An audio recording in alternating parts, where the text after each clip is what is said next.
पूर्व कैबिनेट मंत्री आजम खान की मुश्किलें एक बार फिर से बढ़ती हुई नजर आ रही हैं और ऐसा मैं इसलिए कह रही हूं क्योंकि एमपी एमएलए कोर्ट ने आजम खान के बेटे अब्दुल्ला आजम को 2 पैन कार्ड वाले केस में दोषी करार दिया है। इस मामले में कोर्ट ने फैसला सुना दिया है। 7 साल की सजा का ऐलान किया गया है। तो 2 पैन कार्ड रखने के मामले में आजम खान के बेटे अब्दुल्ला आजम दोनों बाप बेटों को दोषी करार देते हुए अदालत ने 7-7 साल की सजा सुनाई है। 2 पैन कार्ड रखने का यह मामला, इसी मामले में आजम खान को दोषी करार दिया गया और सजा का ऐलान हुआ।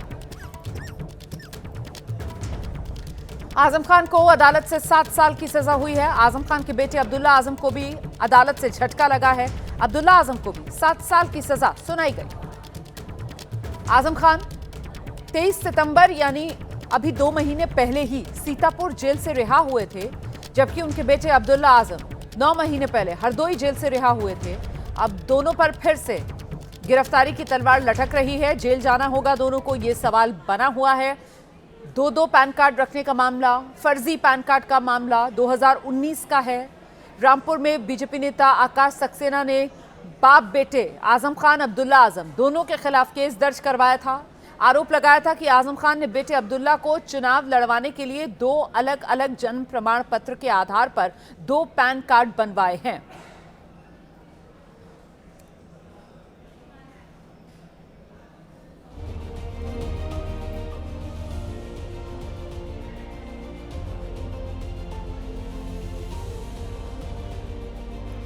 तो उत्तर प्रदेश के पूर्व कैबिनेट मंत्री आजम खान और उनके बेटे अब्दुल्ला आजम पर 2 पैन कार्ड रखने के आरोप थे, जिस मामले में दोनों को दोषी करार दिया गया है। पूरा मामला ये समझना अब जरूरी हो जाता है।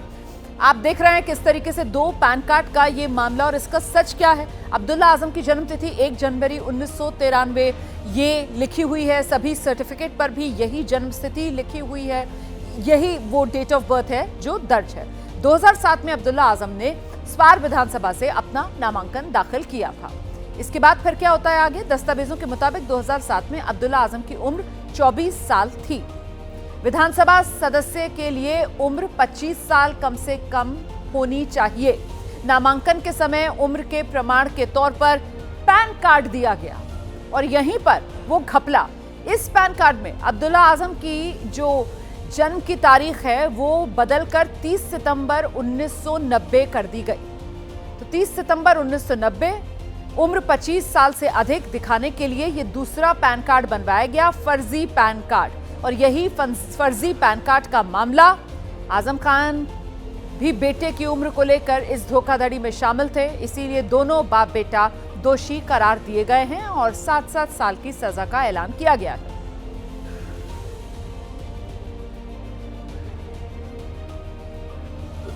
न्यायपालिका पर हमें हमेशा से पूरा विश्वास रहा है और आज के फैसले का भी हम पूरी तरीके से स्वागत करते हैं। 7-7 वर्ष की दोनों को सजा हुई है इसमें और चूंकि 2019 का ये मामला है, आज 6 साल के बाद इसमें ये निर्णय आया है, तो उस निर्णय का मैं पूरी तरीके से मैं स्वागत करता हूँ और पूरी तरीके से मुझे न्यायपालिका पर विश्वास है। तो शेख हसीना को फांसी की सजा सुना दी गई है और फांसी की सजा के ऐलान के बाद शेख हसीना का बयान सामने आया है। मेरे खिलाफ आया ये फैसला राजनीति से प्रेरित, फैसले से पहले मेरा पक्ष नहीं सुना गया। राजनीति से प्रेरित फैसला बता रही हैं, कह रही हैं कि उनका पक्ष नहीं सुना गया। गैर निर्वाचित सरकार के अदालत ने यह फैसला दिया है, ये कह रही हैं शेख हसीना। अपने खिलाफ लगे आरोपों को वो अभी भी नकारती हैं। ये बड़ा दावा शेख हसीना की तरफ से किया गया है। तो शेख हसीना को फांसी की सजा अदालत ने सुना दी है। अदालत ने बताया मानवता के खिलाफ अपराध का दोषी शेख हसीना को। 2024 में आप जानते हैं पिछले साल बांग्लादेश में छात्र आंदोलन के दौरान जबरदस्त हिंसा हुई थी। उस दौरान जो हत्याएं हुई थी उसका मास्टरमाइंड अदालत ने शेख हसीना को माना है। पूर्व गृह मंत्री असदुज्जमा खान को भी उन मौतों का जिम्मेदार माना गया है। पूर्व आईजीपी अब्दुल्ला अल ममून को 5 साल की जेल की सजा सुनाई गई है।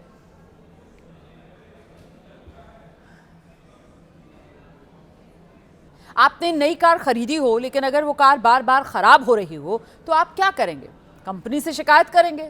लेकिन सबसे बड़ा सवाल तो यह है कि अगर कंपनी में आपकी सुनवाई ना हो रही हो तो आप क्या करेंगे? इसका जवाब हमारी इस स्टोरी से आपको मिलेगा।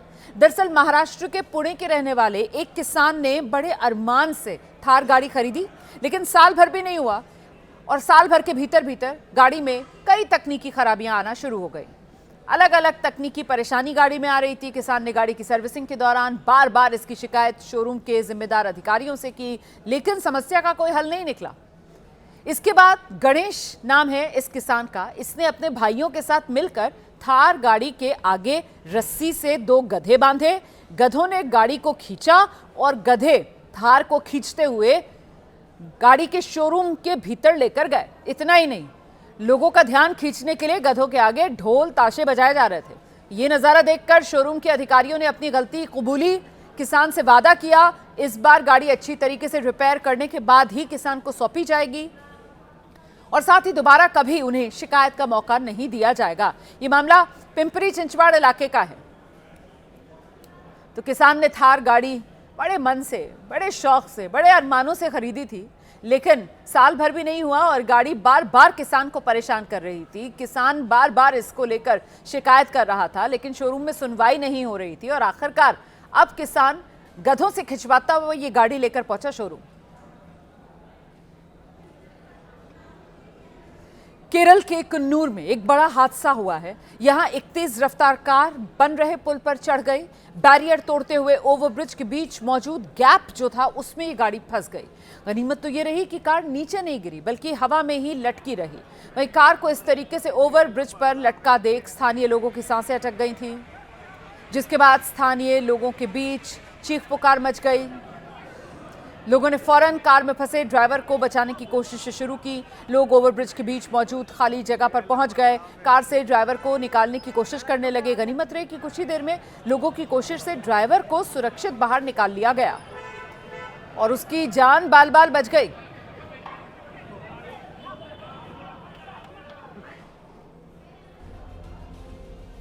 उधर उत्तर प्रदेश के बस्ती में एक ट्रक के नीचे भारी भरकम अजगर दिखने के बाद लोग हैरत में पड़ गए। ये अजगर ट्रक के इंजन के पास मौजूद रॉड से लिपटा हुआ था, जिसे बाहर निकालने में लोगों के पसीने छूट गए। अजगर इतना भारी था कि इसे हटाने में वन विभाग को बहुत मशक्कत करनी पड़ी। अजगर को देखने के बाद लोगों की भारी भीड़ जमा हो गई। पहले स्थानीय लोगों ने खुद अजगर को ट्रक से निकालने की कोशिश की, लेकिन जब कामयाबी नहीं मिली तो वन विभाग की टीम को बुलाया गया। वन विभाग की टीम को भी इस अजगर को निकालने में काफी पसीना बहाना पड़ा। तस्वीरें आप देख रहे हैं कैसे अजगर ने ट्रक से खुद को मजबूती से लपेट रखा था। ऐसे में इसे बाहर निकालना आसान नहीं था। वहीं वन विभाग की टीम ने कई घंटे की मशक्कत के बाद ट्रक से इस अजगर को निकाला और फिर इस अजगर को जंगल में छोड़ा गया।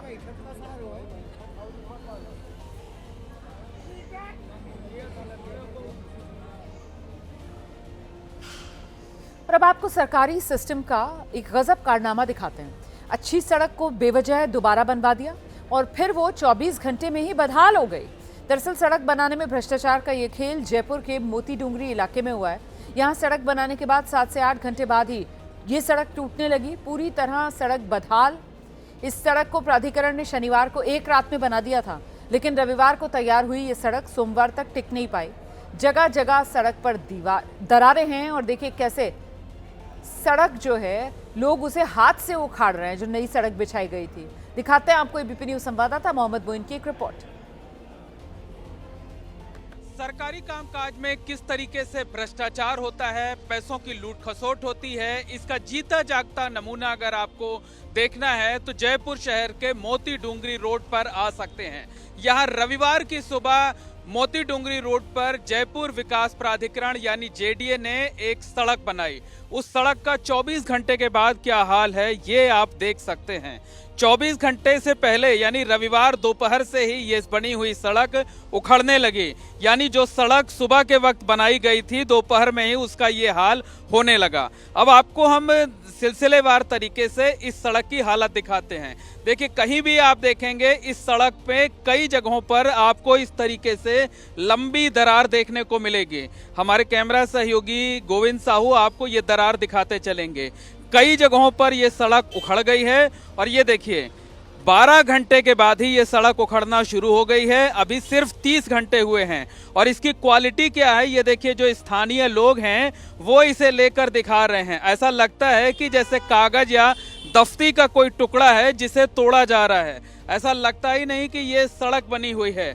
एक खास बात आपको और बता दें कि यहाँ जो सड़क बनी हुई थी उसका निर्माण तकरीबन 12 साल पहले हुआ था और ये जो स्थानीय लोग आप देख रहे हैं इनका साफ तौर पर कहना है कि सड़क बेहतरीन स्थिति में थी, इसे दोबारा बनाए जाने की कोई जरूरत ही नहीं थी।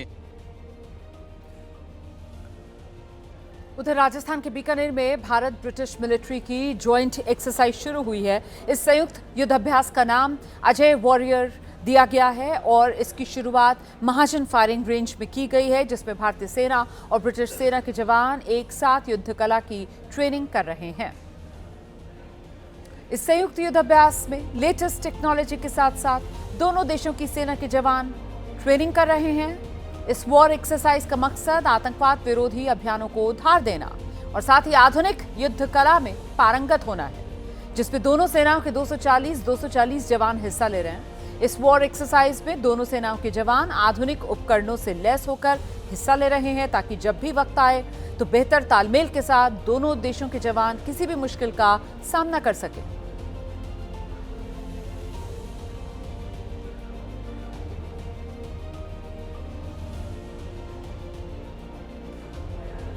और अब इस वक्त एक बड़ी खबर बिहार से आ रही है। बिहार की सियासत से जुड़ी बड़ी खबर। तेजस्वी यादव के आवास पर जो आरजेडी की बैठक चल रही थी वो फिलहाल खत्म हो गई है। ये इस वक्त की बड़ी खबर। तेजस्वी यादव को आरजेडी विधायक दल का नेता भी चुन लिया गया है। बिहार विधानसभा चुनाव में जो आरजेडी के जीते हुए विधायक हैं वो सभी इस बैठक में मौजूद थे।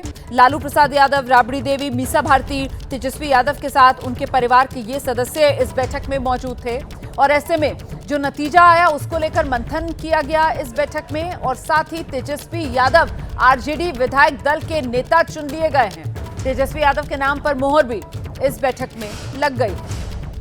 हालांकि प्रदर्शन बेहद खराब आरजेडी का रहा, महागठबंधन का रहा। फिलहाल जो बैठक चल रही थी तेजस्वी यादव के आवास पर वो खत्म हो गई है। सीधे आपको लेकर चलेंगे, हमारी सहयोगी निधि इस वक्त मौजूद है। निधि, बैठक का एजेंडा तेजस्वी यादव को विधायक दल का नेता ही चुनना था और उसी पर मोहर लगी है क्या? क्या जानकारी मिल रही है निधि? देखिए रुमाना, मैं सबसे पहले बता दूं कि जब से नतीजे आए हैं उसके बाद ये पहली औपचारिक बैठक हुई है आरजेडी की, जो कि तेजस्वी के सरकारी आवास पर हुई है। और इस वक्त मैं चूंकि आवास के बाहर ही मौजूद हूँ, तमाम गाड़ियां आपको निकलती हुई पीछे नजर आ रही होंगी। आज की बैठक सिर्फ और सिर्फ इस विषय पर थी कि जिस तरीके से सिमटी है मात्र 25 सीटों पर आरजेडी, क्या वजह रही, हार का मंथन करना था। एक तरीके से कहा जाए तो संबल देना था तेजस्वी को, कि तेजस्वी शुरुआत में तैयार नहीं थे कि वो विधायक दल के अपने विधायक दल के नेता जो वो चुने जाएंगे और फिर बाद में फर्दर महागठबंधन के एक तरीके से कहा जाए तो नेता विपक्ष होंगे। तो यही वजह है कि लालू यादव और राबड़ी देवी, जो आमतौर पर इस तरीके की बैठकों में शामिल नहीं होते हैं, दोनों आए थे एक सिंबल के लिए और तेजस्वी को समझाने की कोशिश हुई। इस दौरान मैं एक बात बता रही हूँ कि तेजस्वी भावुक भी नजर आए। जो विधायक चुने गए हैं, जो इस बार जीत कर आए हैं आरजेडी के, वो भी मौजूद थे, हारे हुए विधायक भी मौजूद थे और सभी ने एक सुर में तेजस्वी से कहा कि आप ही हमारे नेता होंगे। अगर आप सदन में पुख्ता तरीके से अपनी आवाज उठाएंगे तभी हम लोगों को भी एक तरीके से कहा जाए तो मनोबल मिलेगा। क्या वजह रही? और जाहिर सी बात है इस वक्त आरजेडी के तमाम विधायक जो निकल रहे हैं वो ये कह रहे हैं कि ईवीएम ही वजह थी कि हम चुनाव ये हारे हैं और इसके अलावा कि ये लोकतांत्रिक तरीके से चुनाव नहीं हुआ है, जिसका पहले से भी आरोप लगाता रहा है विपक्ष। और ऐसे में तमाम जो नेता जो यहाँ पर पहुंचे थे उन सभी ने सिर्फ इतना कहा है कि तेजस्वी यादव ही हमारे नेता विपक्ष हमारे विधायक दल के नेता होंगे। और इसी को लेकर के लगभग 2 घंटे बैठक चली और इस बैठक में अलग अलग विषयों पर चर्चा हुई और उन विषयों में ये एक महत्वपूर्ण विषय था कि तेजस्वी शुरुआत में मान नहीं रहे थे। ठीक है। और समझाया गया। निधि, दूसरी बड़ी बात ये कि जिस तरीके से रोहिणी आचार्य सामने आई थी और रोहिणी आचार्य की तरफ से एक के बाद एक आरोप लगाए गए थे, तेजस्वी यादव को आरोपों के कटघरे में खड़ा कर दिया गया था। आज इस बैठक में लालू प्रसाद यादव, राबड़ी देवी, मीसा भारती तेजस्वी यादव के साथ नजर आए हैं। इसके मायने किस तरीके से देखे समझे जाएं?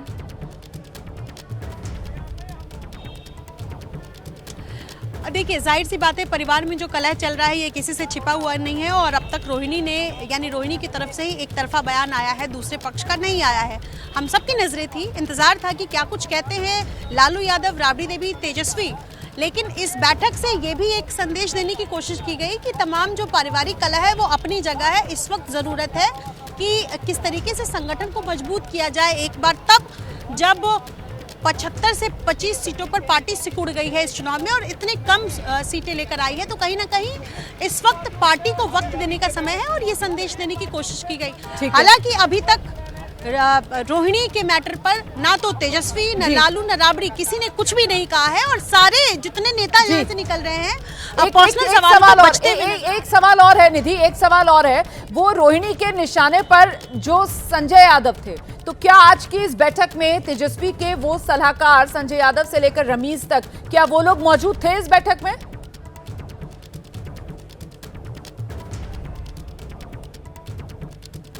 निधि, मेरी आवाज मिल रही है आपको? जी, की जो बैठकें होती है उसमें रमीज नजर नहीं आते, संजय यादव इसकी बैठकों में शामिल जरूर होते हैं। जी, रमीज नहीं देखे गए हैं इस बैठक में। संजय यादव को इस बैठक में जरूर देखा गया है, वो इस बैठक में शामिल थे और वो दूसरे गेट से वो यहाँ पर पहुंचे हुए थे। हालांकि उनसे भी बात अभी तक करने की कोशिश की गई, उन्होंने भी किसी सवाल का जवाब नहीं दिया है। तो रमीज नहीं बल्कि संजय यादव इस बैठक में जरूर देखे गए हैं। ठीक है। और ये सांसद है, मैं चाहूंगी कि एक बार इनसे बातचीत करूं, अभय कुशवाहा, और क्या कुछ कहते हैं ये देखना होगा। लेकिन इस वक्त बैठक खत्म हो गई है। बैठक से सबसे पहले लालू, अगर इनसे बात हो पाए तो। बहुत शुक्रिया फिलहाल आपका इस तमाम जानकारी के लिए निधि। तो तेजस्वी यादव ने ये बैठक बुलाई और ऐसे में लालू प्रसाद, राबड़ी देवी, मीसा भारती तेजस्वी के साथ मौजूद रहे बैठक में। बड़ी बात यह कि वो संजय यादव, जिनको लेकर परिवार में आर पार और दरार की स्थिति बनी भाई बहनों के बीच, वो भी इस बैठक में मौजूद थे। फिलहाल आरजेडी विधायक दल का नेता तेजस्वी यादव को इस बैठक में चुन लिया गया है, ये अपडेट है। बिहार में एनडीए को जो बंपर जीत मिली है उसके बाद अब शपथ ग्रहण को लेकर भव्य तैयारियां शुरू हो गई हैं। पटना का गांधी मैदान और गांधी मैदान में ही तैयारियां जोरों पर हैं। अभी जो जानकारी मिल रही है उसके मुताबिक 20 नवंबर को गांधी मैदान में नीतीश कुमार 10वीं बार मुख्यमंत्री पद की शपथ लेंगे। तो ये खबर, इस पर हमारी नजर बनी हुई है। इस बीच एक बड़ी खबर आ रही है, जानकारी मिल रही है हरियाणा के फरीदाबाद में केंद्रीय गृह मंत्री अमित शाह की अध्यक्षता में आयोजित उत्तर क्षेत्रीय परिषद की बैठक में पर्यावरण प्रदूषण बड़ा मुद्दा रहा है। ये बड़ी खबर, गृह मंत्री अमित शाह की अध्यक्षता में उत्तर क्षेत्रीय परिषद की बैठक हुई है। फरीदाबाद में हुई बैठक में पर्यावरण और प्रदूषण मुख्य मुद्दा रहा है। सीएम रेखा गुप्ता ने पड़ोसी राज्यों से पर्यावरण को लेकर सहयोग की अपील की थी। प्रदूषण की समस्या को मिलकर हल करना होगा, ये दिल्ली की मुख्यमंत्री रेखा गुप्ता की तरफ से कहा गया। रेखा गुप्ता ने बैठक में प्रदूषण से मुक्ति पर कई महत्वपूर्ण सुझाव भी दिए हैं। देखिए, दिल्ली एनसीआर इस वक्त हवा जहरीली है, हवा दम घोटू है। AQI कई जगह पर 600 टच कर रहा है और ऐसे में दिल्ली की सांसों पर ये जो पहरा है, तो फिर इसका समाधान कैसे निकलेगा? इसी को लेकर ये जो बैठक चल रही थी, इसमें पर्यावरण प्रदूषण को लेकर मंथन हुआ है। दिल्ली की मुख्यमंत्री रेखा गुप्ता मौजूद रहीं और उनकी तरफ से कई सुझाव दिए गए। दिल्ली धमाके में रडार पर एक और डॉक्टर आया है। जो जानकारी मिल रही है, डॉक्टर पंजाब के लुधियाना का है, जानिसार डॉक्टर का नाम है और अब लुधियाना का डॉक्टर जानिसार भी इस जांच के घेरे में है। डॉक्टर जानिसार से दिल्ली में आज एनआईए पूछताछ करेगी।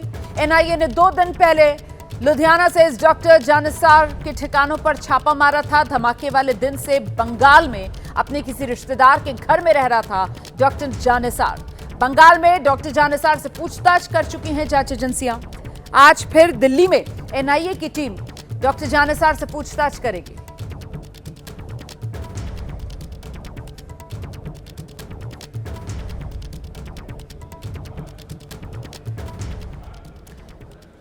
दिल्ली धमाके को लेकर सवालों के घेरे में अल फलाह यूनिवर्सिटी भी है। अल फलाह यूनिवर्सिटी के कई डॉक्टर्स और छात्र फिलहाल अंडरग्राउंड चले गए हैं। यूनिवर्सिटी के 22 डॉक्टर्स से छात्रों से पूछताछ के बाद उनका पूरा डेटा एनआईए खंगाल रही है। यूनिवर्सिटी को रेडिकलाइजेशन सेंटर की तरह इस्तेमाल करने का शक है।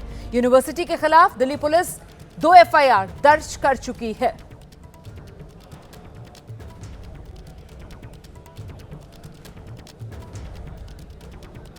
तो क्या अल फलाह यूनिवर्सिटी रेडिकलाइजेशन सेंटर बन चुकी थी? इसी को लेकर जांच चल रही है। 22 डॉक्टर्स और छात्र जिनकी पूरी कुंडली खंगाली जा रही है।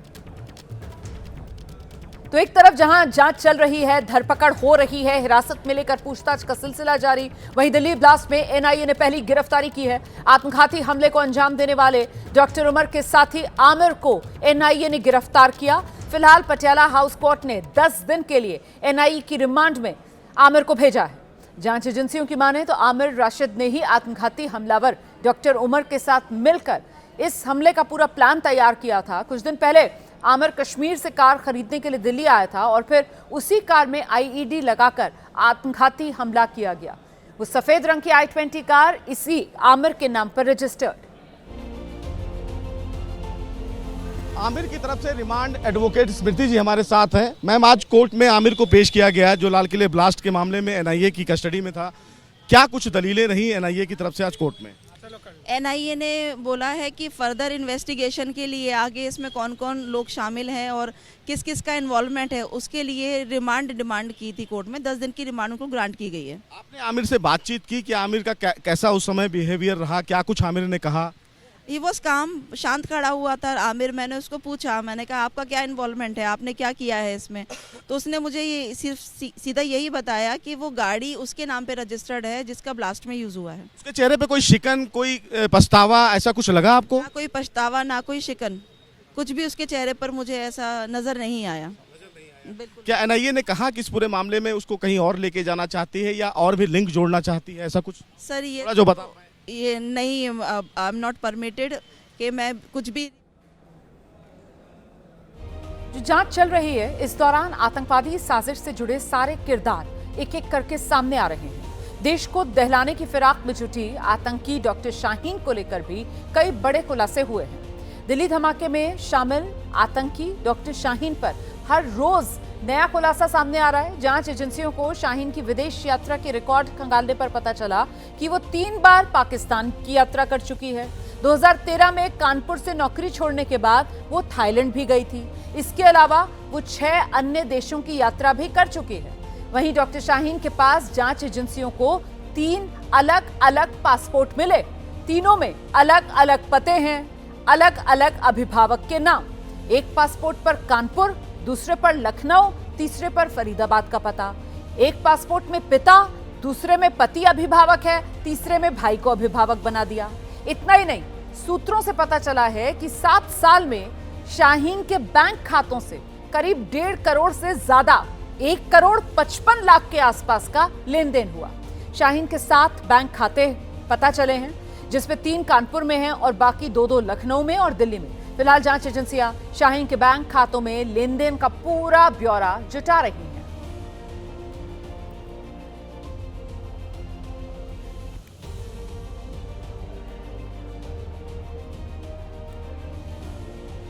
तो आतंक का अड्डा बनी फरीदाबाद की अल फलाह यूनिवर्सिटी, जहां इन सभी डॉक्टर्स का सीधा कनेक्शन।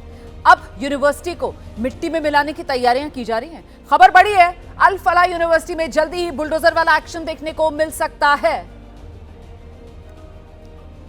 ने अल फलाह यूनिवर्सिटी की जमीनों की जांच के आदेश दे दिए हैं। जांच मिलते ही पटवारियों ने जमीन की पैमाइश भी शुरू कर दी है। यूनिवर्सिटी की जमीन को किससे खरीदा गया और इस जमीन को खरीदने में कितने रुपए खर्च किए गए, ये सब कुछ खंगाला जा रहा है। क्या क्या पैमाइश करी है इसकी, कितनी पैमाइश करी? पूरी पैमाइश करी, सारी जमीन कहाँ तक है इसकी। प्रशासन के एक्शन को देखकर लग रहा है कि आतंक की फैक्ट्री बन चुकी इस यूनिवर्सिटी पर जल्द ही बुलडोजर गरजेगा। इसी बीच दिल्ली पुलिस ने अल फलाह यूनिवर्सिटी के खिलाफ 2 एफआईआर दर्ज की है और यूनिवर्सिटी के चेयरमैन जावेद अहमद को आतंकी मॉड्यूल और फर्जी दस्तावेजों की जांच में तलब किया है। उधर उत्तर प्रदेश में मीट का कारोबार करने वाली रहबर फूड, रुस्तम फूड, मारिया फ्रोजन्स के ठिकानों पर भी छापेमारी हुई है और छापेमारी के बाद संदिग्ध गतिविधि के कई सुराग मिले हैं। छापेमारी कंपनी के बरेली और लखनऊ के ठिकानों पर की गई, जिसमें 1200 करोड़ रुपए का ब्यौरा नहीं मिल पा रहा है। आशंका जताई गई इन मीट कंपनियों ने देवबंद की एक कट्टरपंथी संस्था को भी भारी भरकम रकम दी। साथ ही नया खुलासा सामने आया है, इन कंपनियों ने अपनी सिक्योरिटी का काम कश्मीर की सिक्योरिटी एजेंसीज को दिया था, लेकिन कॉन्ट्रैक्ट लेटर में यह दिखाया गया कि ये एजेंसियां मेरठ, बरेली, मुंबई, नोएडा, दिल्ली, आगरा की हैं। कश्मीर की एजेंसीज ये बात छुपाई गई। दरअसल फरीदाबाद में आतंकी मॉड्यूल के खुलासे के बाद एटीएस को कई ऐसे इनपुट मिले जिसकी जांच की जा रही है और इसी के तहत इन मीट कंपनियों की भी जांच चल रही है। यूपी एटीएस को मिली रिपोर्ट में पता चला देश के संवेदनशील इलाकों के युवा उत्तर प्रदेश की मीट कंपनियों में बड़े पैमाने पर काम करने आ रहे हैं। इनके जरिए हवाला का काम करने का भी शक जताया जा रहा है और यूपी एटीएस हर पहलू को लेकर अब जांच कर रही है।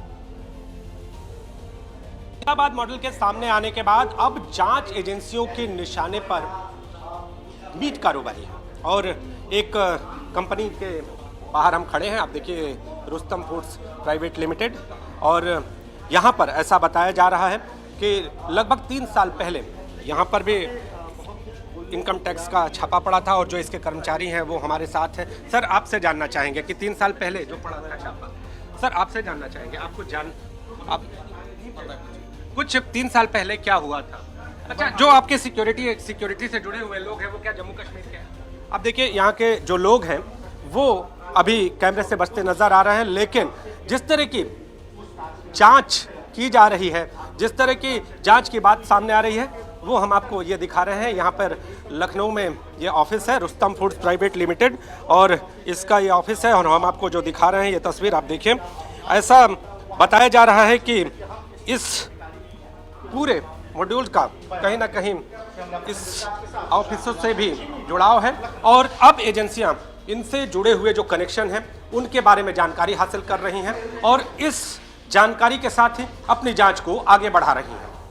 कैमरामैन फैसल पठान के साथ Nitish Kumar Pandey, ABP news, Lucknow.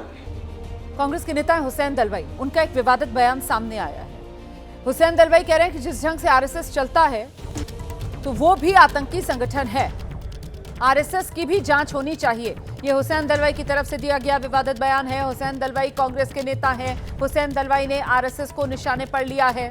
RSS की जांच होनी चाहिए, जैसे आरएसएस काम करता है वो भी आतंकी संगठन है। ये विवादित बयान हुसैन दलवाई का। हाँ, बिल्कुल मांग करते हैं। आरएसएस है, आरएसएस जिस ढंग से आरएसएस का चलता है तो आरएसएस आतंकवादी है, ऐसा मेरा साफ कहना है। नहीं, ऐसा है कि जहाँ आप इतना अन्याय करने के बाद उसके कुछ आसार दिखाई देते हैं, वो दिखाई देते हैं, वो देने चाहिए, ऐसा मैं नहीं कहूँगा। मुसलमानों ने इस तरह से कानून हाथ में लेना बिल्कुल गलत है। उसके खिलाफ मुसलमानों ने और मुसलमानों के साथ बहुत सारे लोग हैं, उन्होंने मास एक्शन करना चाहिए। मास एक्शन करना अलग बात है और हिंसा करना अलग बात है। मैं हिंसा के खिलाफ हूँ, मैं गांधीवादी आदमी हूँ।